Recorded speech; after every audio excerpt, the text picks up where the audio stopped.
Okay. All right. We are starting Genesis 36 today. Last time we left off, and it was the closing, the ending of so much of what we've seen before, the death of, it's just a chapter of death, chapter 35.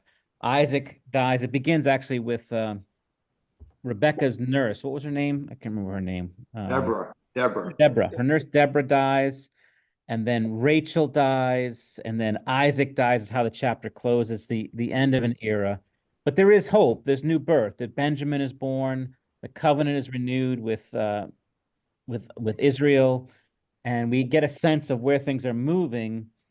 And that as he once again lists out the 12 sons of Jacob now, and we can see early on, if you remember back in the chapter, that Judah is the fourth born, and Reuben, Simeon, and Levi have disqualified themselves. If you remember why, what was it that Reuben did that was that sort of ruined his place as the firstborn?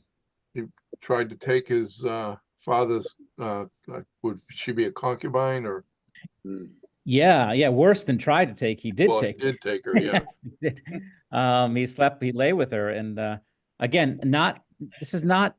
I mean, it could have been an act of lust and perversion, but really more so, it's an act of rebellion. That he did what Absalom will do this later on with David, where he lays claim to be sort of, I'm in charge now, and it's a disgusting act that makes him a stench to his father. But he really feels like it's his time to take the lead, and he does this foolishly. And Reuben just becomes, he should be the number one son, and he becomes really a nothing, a nobody of the tribes of Israel. He's just one of the least significant of the tribes. Levi and Simeon, what did they do that sort of ruined their place? They killed the prince that had raped Dinah. Even more than that. Oh, the people, the guys. They killed all the men in his Yeah. town. They wiped them out, and again, a pretty remarkable military feat. But through trickery and deceits, they do keep Jacob from doing something absolutely foolish, which is entering into covenant with these people. However, it's still a wicked thing that they did, and they suffer consequences for that. And we find out later on that Simeon and Levi are the two sons of Jacob that do not inherit land. The Levites, of course, become the priests, and they're scattered about. And Simeon is his dwelling this is the tribe that's sort of absorbed into Judah, so that he's given space of land that's within Judah, and he's sort of absorbed by them. So Simeon kind of loses their identity as a tribe.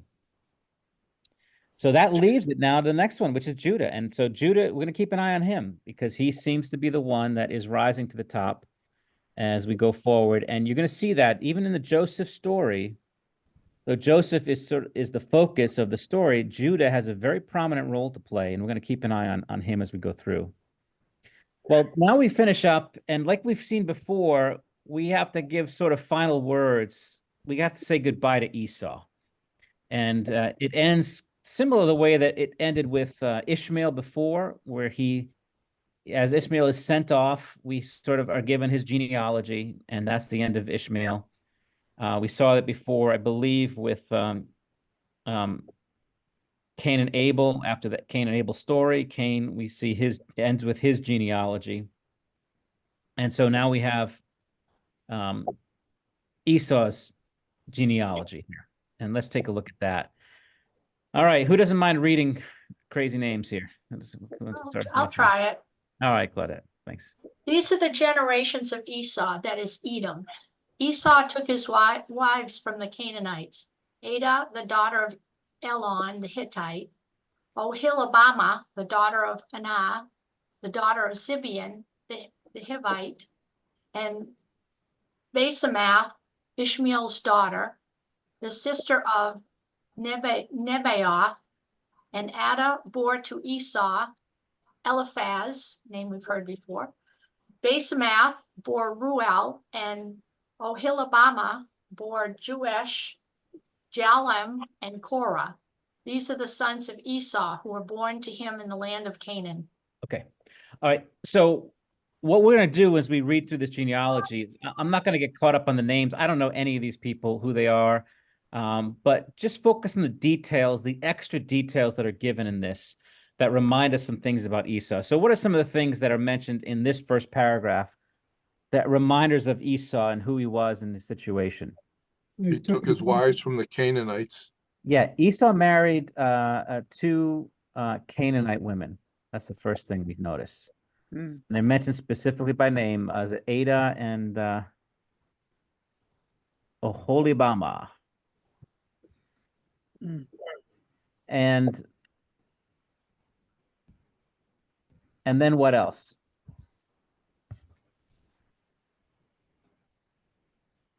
Yeah. They mentioned Ishmael's daughter. Yeah, he also married. He later on married a daughter of and Basemath and what does it say? Bas Ishmael's daughter. Okay. Which I suppose is a little bit better than the Canaanite women. And then he bore, how many sons did he have here?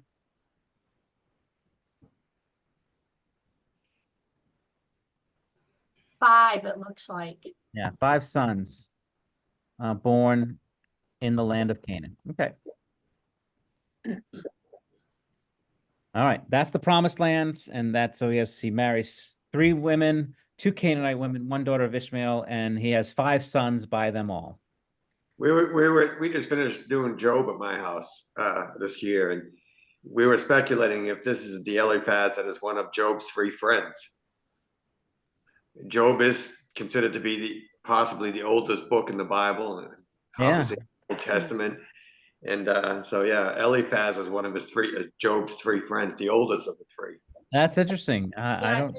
Yeah, I remember when we looked at it, kind of a lot of the details fit into place. I think it had to do too where they said where he was from. And it just kind of fit into place that he was in the line of Esau. Interesting. I never thought about that.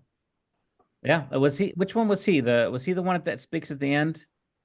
The No, young. Yeah, well, yes, First one. at the end, God talks to Eliphaz, since he's the oldest one, and Oh, says, yeah. get Job to pray for you and your 2 Oh, buddies. okay. He's the oldest Oh, one. Who was the young one that kind of speaks sense at the very end? It was Elihu. Elihu. Okay. All right. Yeah, I'm not sure. Is it? Let me see. I'm gonna put a question mark. Eliphaz, the friend of Job. Good question. I have no idea. All right, let's take a look at the next paragraph. Who's want to get that? Doesn't look too bad. Somebody want to take that for us here? I'll take it. Teresa, thank you. Then Esau took his wives, his sons, his daughters, and all the members of his household, his livestock, all his beasts, and all his property that he had acquired in the land of Canaan.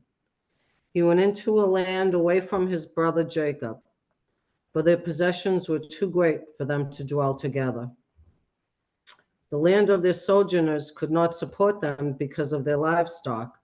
So Esau settled in the hill country of Seir. Esau is Edom. Okay. All right. So what's the next thing it says? This paragraph. What's the focus of this paragraph? What's going on here? They're splitting assets to protect them better. So what does it say he does here? He takes his wife, sons, and daughters, and all the members of his household, all his property, and what does he do? They moved Yeah, Esau away from Jacob. away from his brother Jacob. So that was part of the deal. We saw that before, where the land is being passed. The promise goes from Abraham to Isaac, and all of Abraham's other sons head out. They're given lots of blessings. They have lots of property and all sorts, but they've got to get out of there. This land belongs to Isaac. And the same thing's happening. Isaac and Jake has 2 sons, Jacob and Esau. And it's clear that the land is going to Jacob, so Esau has to go. He has to move away. from his brother Jacob. But it also says that Esau's possessions are what? Any, Too great for them to dwell together, Were far too great. which reminds me of Abraham and Lot. Yes. Just like Abraham and Lot. So Esau, you get kind of a mixed bag. You have, in the one sense, there are many signs that he is blessed, that God is prospering him, that he's giving him lots of children and lots of possessions. All these things are signs of God's blessing. It's giving him his own land even. And, so there's that part, and that blessing because of his connection to Abraham and ultimately to Terah, that they're all descendants of Terah. These are the generations of Terah and Abraham's father. And say same thing with Lot. Lot, same thing, is blessed. He prospers because of his connection with this family. So remember that. I will bless those who bless you, and I will curse those who curse you. So because of his nearness to Abraham and his family, Esau will be blessed. However, we can also see that there's a curse upon him too, as he marries the Canaanites and he has to leave. And so there's the kind of a mixed bag. Edom is not going to be destined for destruction the way that Canaan is. Edom will remain a nation for many, many years. I think until I'm not sure if it was the Babylonians or even afterwards when the Romans take them over, they still have a sense of identity of Idumea. right, but Obadiah prophesies against them, that book, that they will be toast in the final analysis. In the final, yeah, they are, but they have a lot more life in them than the Canaanites do. That's for sure. They're not the objects of wrath that the Canaanites will be. And the most famous of Edomites in the Bible, if anyone knows, is King Herod. Yeah, King Herod is an Edomite. So, all right. And he dwells he settles in the hill country of Seir. So down at the bottom, I added a little map here so you can see the terrain. Top of the map here. So can you see that map on the side? Yes. Mhm. This is going to move. Yep, I knew it. Okay. Let me pull it up again here.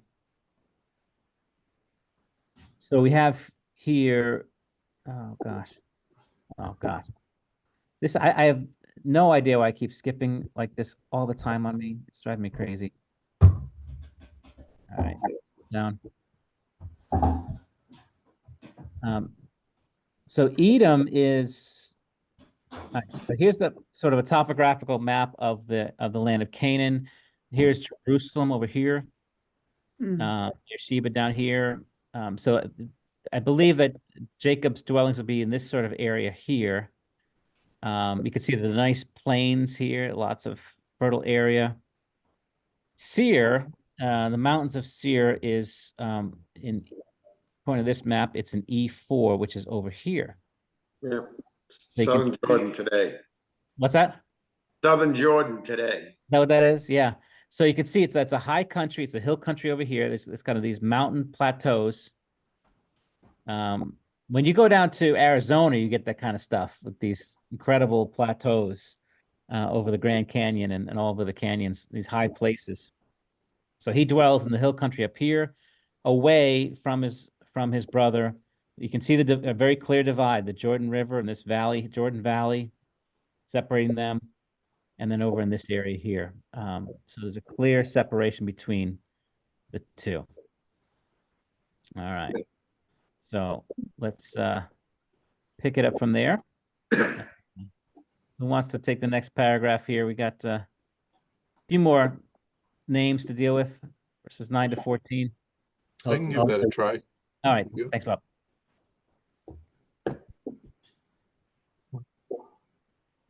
These are the generations of Esau, the father of the Edomites in the hill country of Seir. These are the names of Esau's sons. Eliphaz, the son of Adah, the wife of Esau. Ruel, the son of Basemath, the wife of Esau. the son of Eliphaz were Teman, Omar, Zepho, Gatam, and Kenaz. Timnah was a concubine of Eliphaz, Esau's son.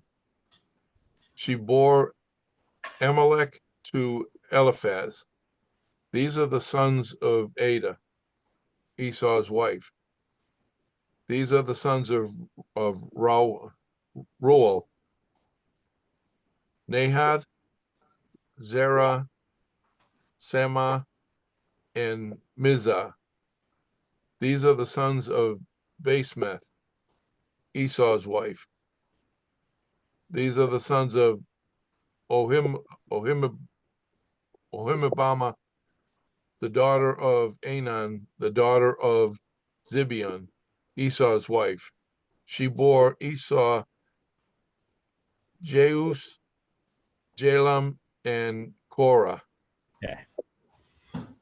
All right. So again, now it gets into the so let's see if we can get this down here. So Esau has 3 wives, correct? Mhm. How many sons does he have? We discussed that last time. 5. Has 5 sons. How many grandsons now? Let's see if we go through it here. These are the names of Esau's sons. Eliphaz. The sons of Eliphaz, we have Teman, Omar, Zepho, Gatam, and Kenaz. That's 5.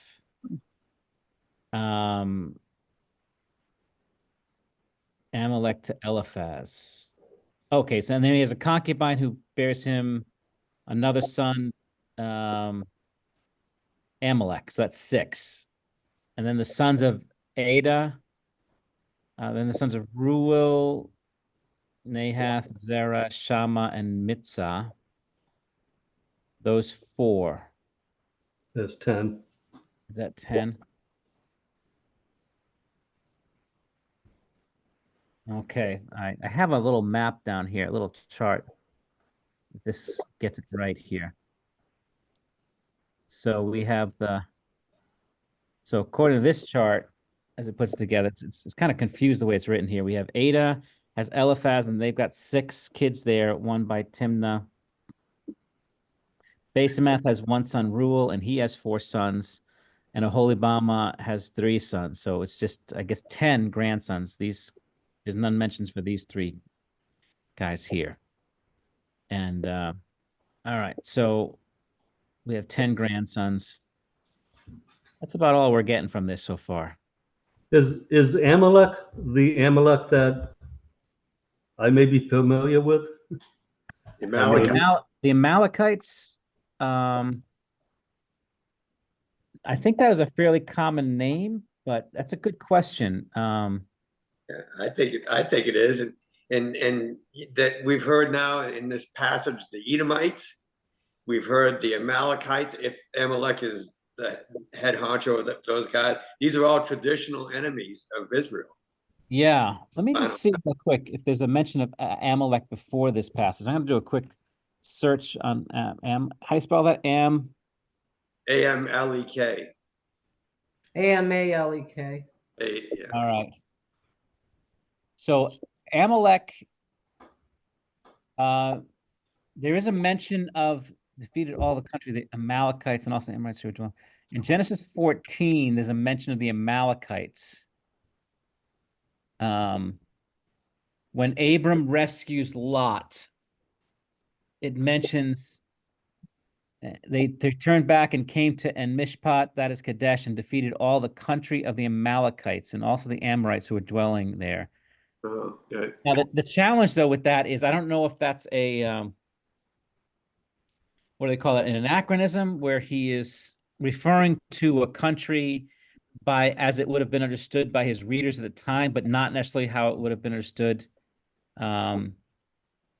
today. So, for example, if we were to talk about the American Indians or the Native Americans, in one sense, that's a misnomer because they weren't that whole idea of American, what makes them American is because the place was discovered, was named after Amerigo Vespucci, who was like in the 1500s. But these Native Americans would have been living there for hundreds, maybe thousands of years before then.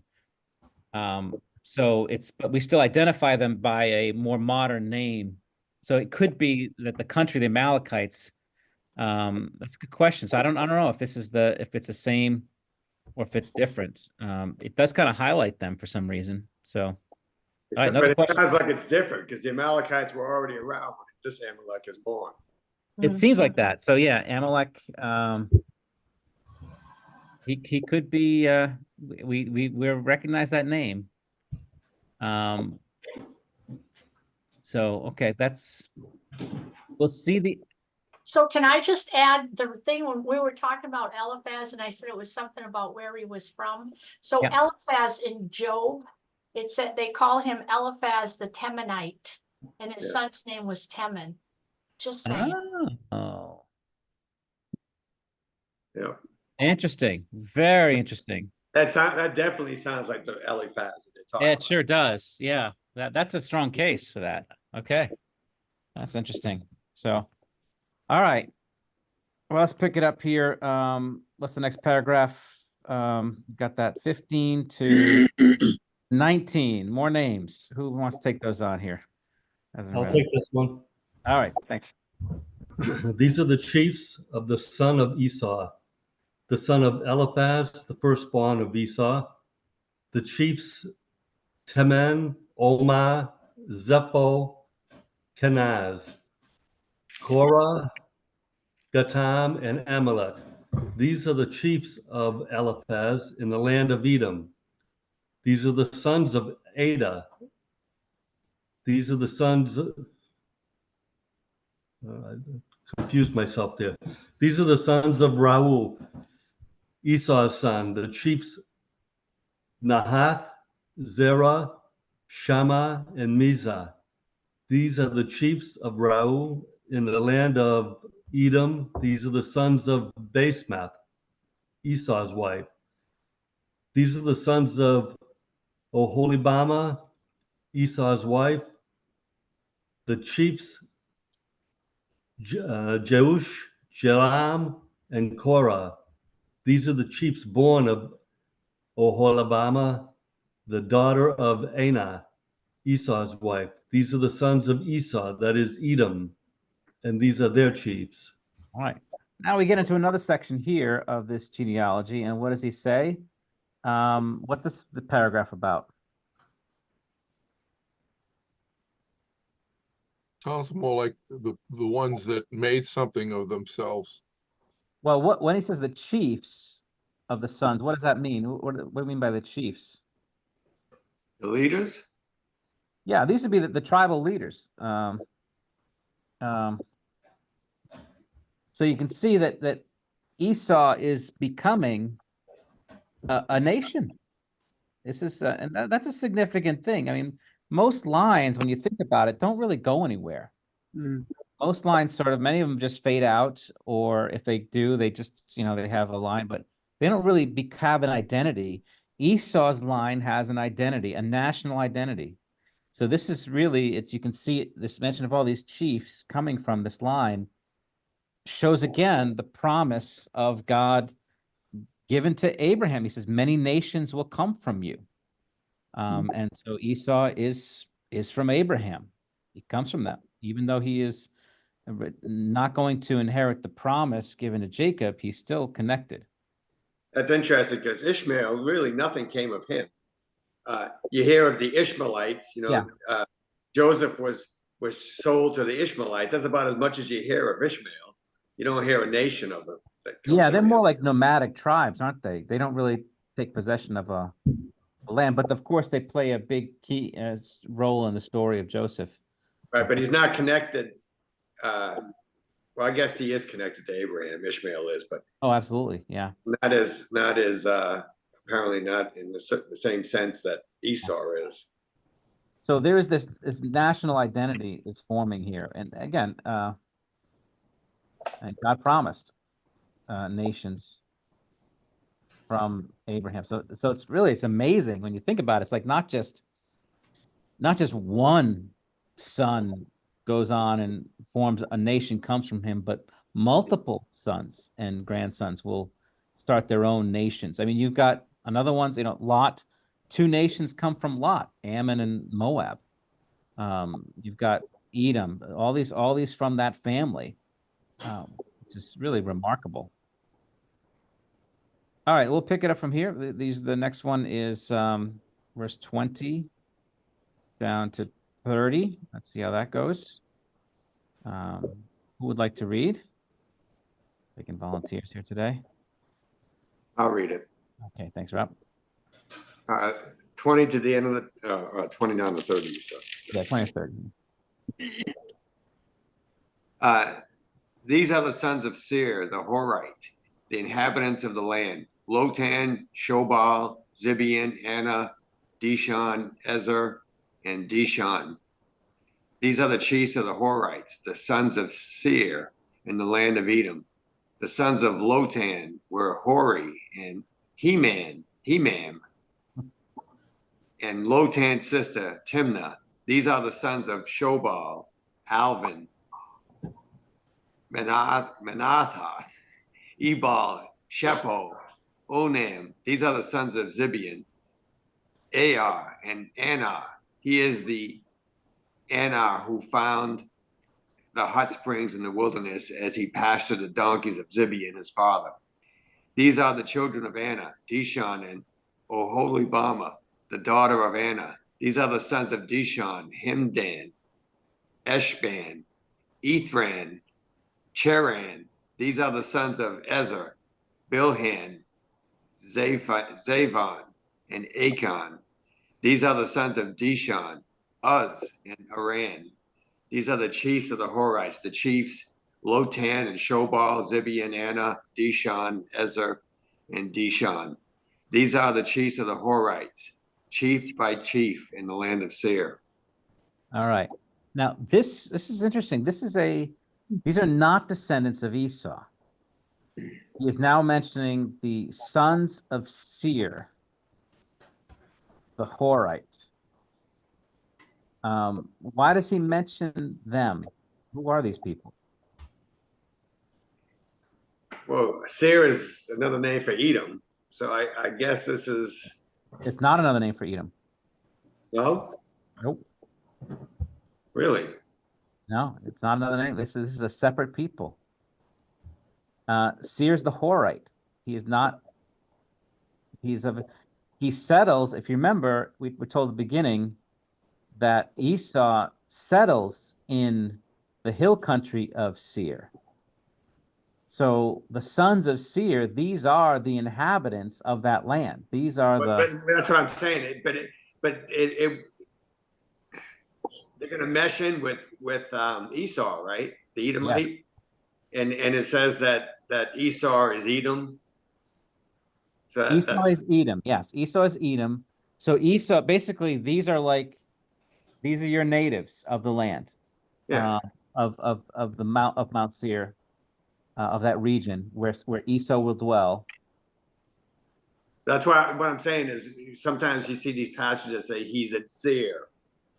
I take that to mean he's in Edom. It's the same land. Oh yeah, absolutely. It's the same land, but Seir is not. Oh, I see what you're saying. So Seir is another name for the land of Edom. Yes. But Seir is not Edom. Seir is a different person. Yes. So the sons of Seir are the Horites. They are the ones who are living in the land that Esau is moving to. So Esau leaves and he goes and settles in this land, but there are people already living there. And you're going to see that Esau becomes much more dominant. We have up above, we're told there are 14 chiefs for Esau, for Edom.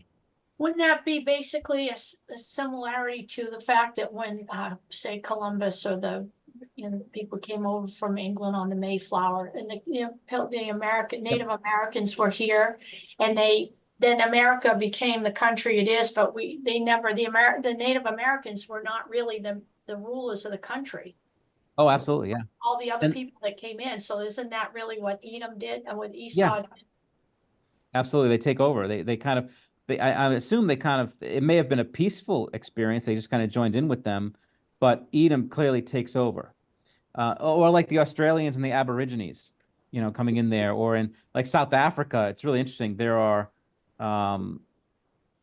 were like this primitive tribe that the original dwellers of there. Everyone else moved in. The Zulus moved in, the British moved in, the Dutch moved in, the Indians moved in. Everyone kind of moved into the land. The original inhabitants are pretty much lost. We don't even know where they are so much. But yeah, so these are the sons of Lotan. It goes through these chiefs and goes to their sons. These are their sons. These are the chiefs of the Horites. And he mentions 1, 2, 3, 4, 6, 7. There are 7 chiefs for that are mentioned in this for the Horites. So I mean, Esau is clearly a much more yeah. So it's like they're by placing the 5 chiefs here alongside the 14 chiefs versus how does he say 5 chiefs here? 15 and 19. 20 to 30. He lists out the chiefs. Am I missing this? These are the chiefs of the Horites. Lotan, Shobal, Zibian, Anna, Ishan, Ezra, and Dishan. That's 7, right? Mm. Yeah. 4, 5, 6, Yeah. 7. But there are 14 chiefs of Esau. So the point is that this land is becoming, now it's going to be Edom. It's going to be, they're going to be sort of mixed into them. Okay. All right. Let's see if we can pick it up here. Where do we go? Gosh. Oh, okay, up here. All right, we're getting through it. We're gonna that's doing great. That's a tough one. It's gonna be a test after this, won't they pass? I know it, huh? You can name even one of them after this is all done. So who's got the next paragraph here? I keep losing my spot. We're getting seasick. Sorry about that. 31 to 39. Who's got that? Hasn't read yet. I'd like I to think I'm read. the only one left, so I'll get it. All right, Bob. These are the kings who reigned in the land of Edom before any king reigned over the Israelites. Bela, the son of Boar, reigned in Edom, the name of his city being Danahabah.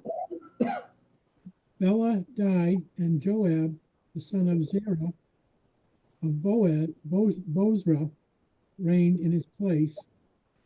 Joab died, and Husham of the land of the Temanites reigned in his place. I was going to say termites. Reigned in his place. Husham died, and Hadad, the son of Bedad, who defeated Midian in the country of Moab, reigned in his place, the name of his city being Avith. Hadad died, and Samlah of Masrekah reigned in his place. Samlah died, and Shaul of Rehoboth on the Euphrates reigned in his place. Shaul died, and Baal Hanan, the son of Akbor, reigned in his place. Baal Hanan, the son of Akbor, died, and Hadar reigned in his place, the name of his city being Ah. His wife's name was Metabel, the daughter of Matred, daughter of Mezahab. There you go. Nice job. That was one of our tougher ones here. This paragraph now moves to lay out which group of people now in Edom. The king. Yeah, now we move to the kings of Edom, and this is sort of there's a movement in this genealogy. He goes from Esau's family to tribal chiefs to kings. which is sort of the pattern you're going to see for the nation of Israel too. We start with Israel, Jacob's family, and then you go to these different tribes, the 12 tribes, and then ultimately you get to a kingdom of Israel. And so we see that laid out, paralleling that with Edom as well. So again, it's not just nations that are coming from Abraham, but kings are coming from him. So let's pick it up. Last, It's amazing when the Israelites will come into the land of Canaan with Moses leading them. That right, God tells Moses, "Don't smack Edom." Yeah. Right. So so they're blessed even in the time of Moses. Moses could have cleaned their clocks, so to speak. Yeah. And God says, "Don't do it." And even then, they're blessed. Yes, absolutely. There's a lot of interesting little details. It's a tougher passage, but we got a whole chapter of these crazy names. It also just shows that they are known. They're really well documented, and they have an identity. These folks, they're not just sort of a lost people, a lost tribe, just kind of cast off and forgotten. Esau is remembered, and we're going to come back to his promise in a minute, but let's finish up the paragraph, verses 40 to 43. Is anyone hasn't read yet? I want to make sure everyone gets a chance to read these. Elizabeth, have you read it already? No, I'll read it. 40 to 43. These are the names of the chiefs of Esau, according to their clans and their dwelling places. By their names, the chiefs Timah, Alva, Jeteth, Olivama, Elah, Pinon, Kenaz, Timon, Mibzar, Magdal, and Elam. These are the chiefs of Edom. That is Esau, the father of Edom, according to the dwelling places in the land of their possession. Okay. And he concludes with the names of the chiefs of Esau. According to their clans and their dwelling places. And how many chiefs are there here? 11. Let's see. 1, 2, 3, 4, 6, 7, 10, 11. 11 of them. Huh? And Elam is 12, I guess.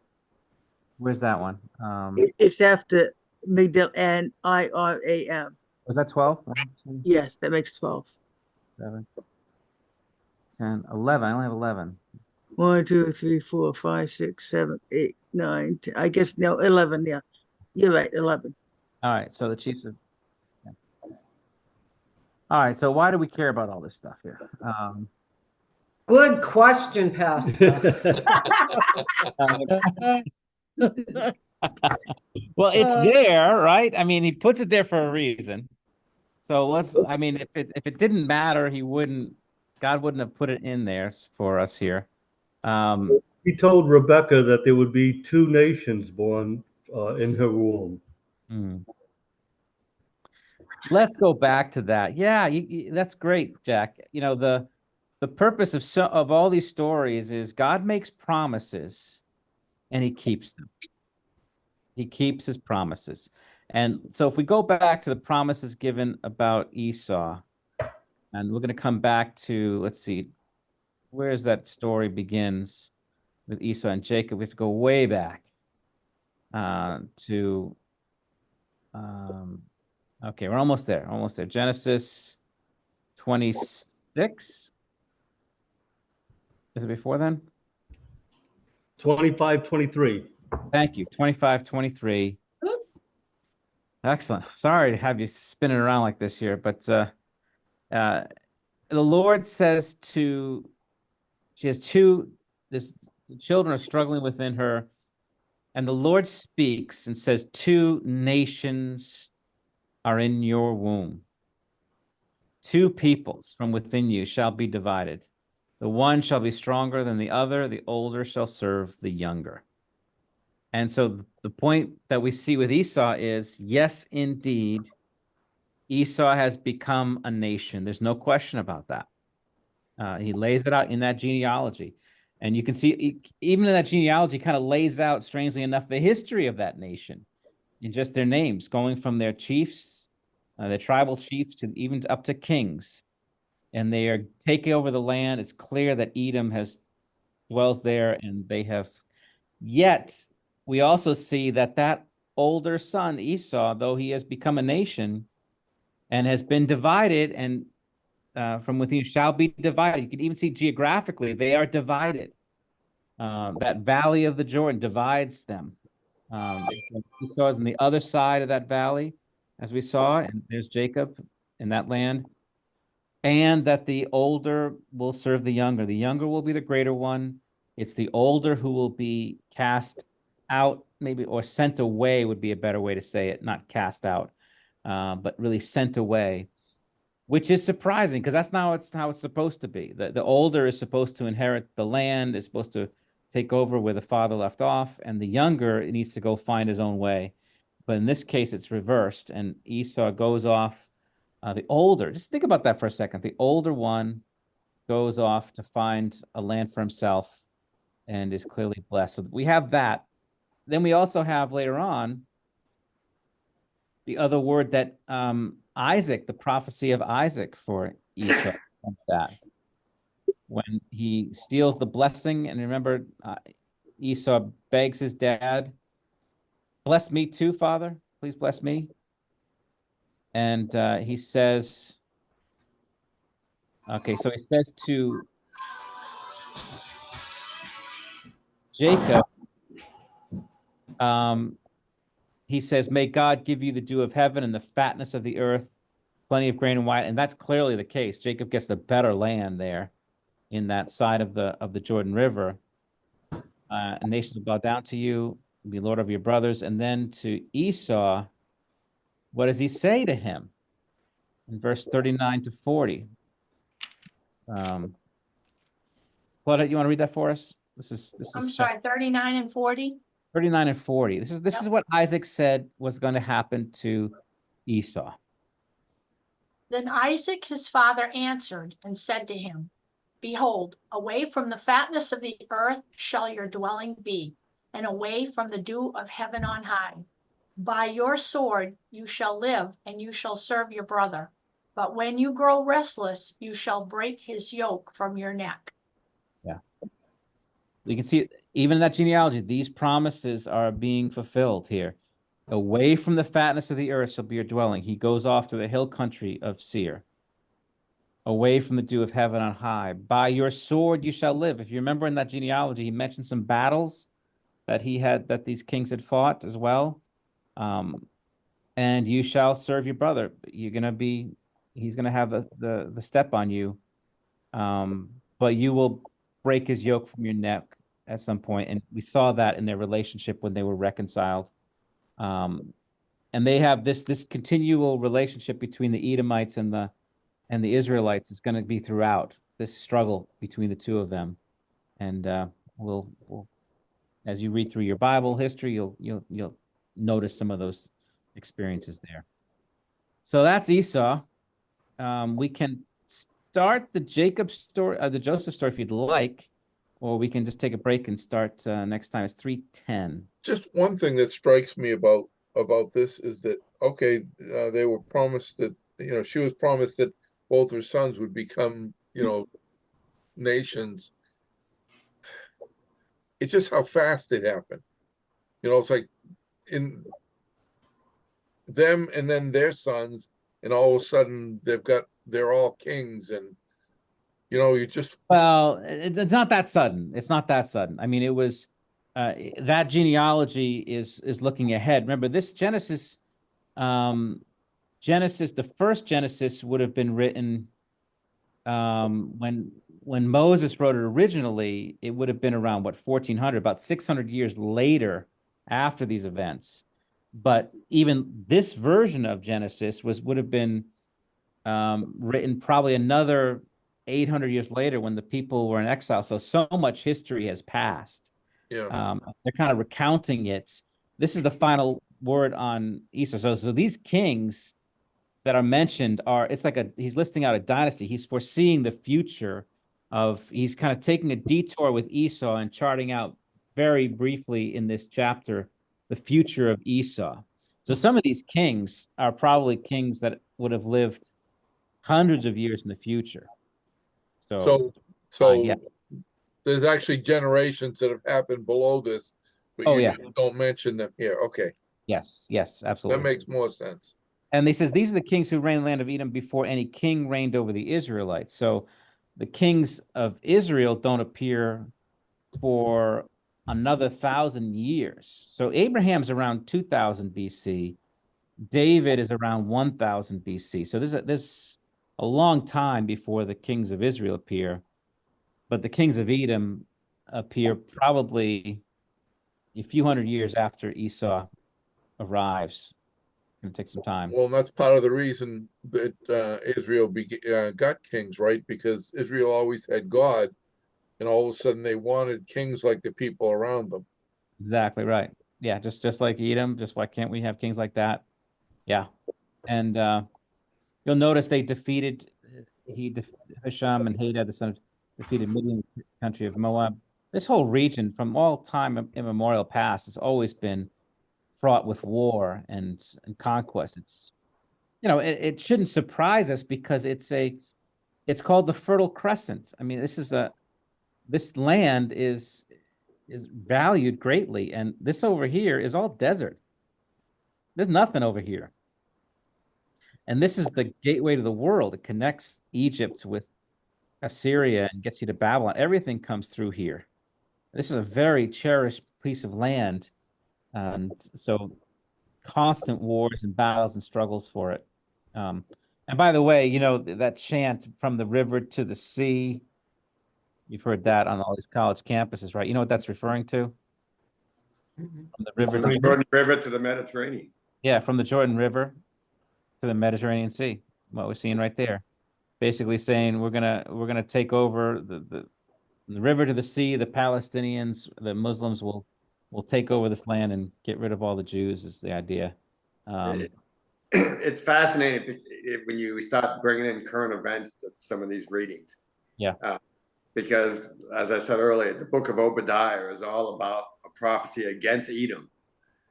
And you've in a time of your brother's troubles, the Edomites cheered on, disaster for the Jews. And some people would say the Edomites are today's Palestinians. Yeah, I don't know. Would they be the Philistines, you think, or I'm not sure what the Palestinians would be today. But there's certainly the opponents. Yeah. And there's other passages that say that Israel will not be ashamed and won't be defeated. And I think about all the enemies of Israel historically. Yeah. Have failed right up to Nazi Germany. They failed. Amazing. Yeah. Absolutely amazing. Yeah. So, all right, I want to break it here.